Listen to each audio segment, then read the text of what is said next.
This profile pop-up is for Joyston. And it's a nice picture you've got there, but you know it's kind of hard to see your face because it's very small in comparison to the rest of the picture. And I don't know why you're showing us all this.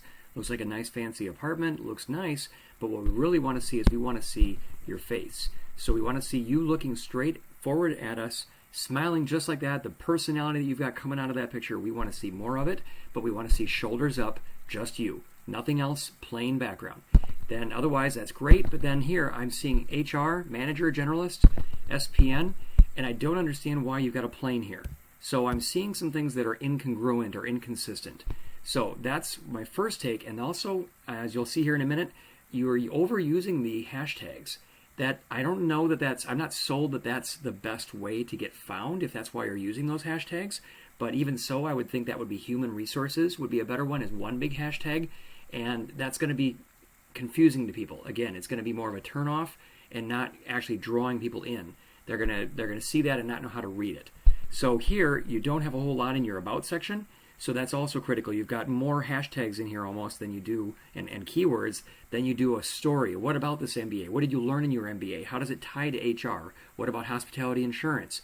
Why are you mentioning all these things? I need to know in a second what you provide, what you offer. Really, it comes down to that, because if I get that far and I'm reading your about section, as you saw, if it's enough text, it's expanded, and you need to sell me fast enough and make me want to tap or click and open up and read more about you.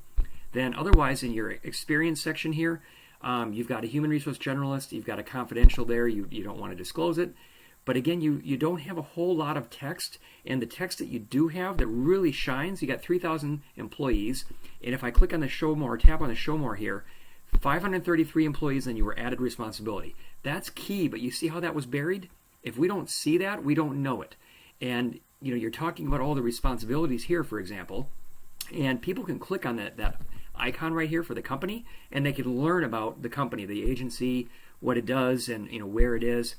But we really want to know, just like you're saying here, you started as an executive, promoted to an assistant manager. That's great. Make sure that shines. And if you can, though, what about these 500 to 1,000 employees that you managed? What was great about it? What did you turn around? Did you increase morale? Did you lower turnover? These are the kind of things we want to know that you did that made an impact as HR.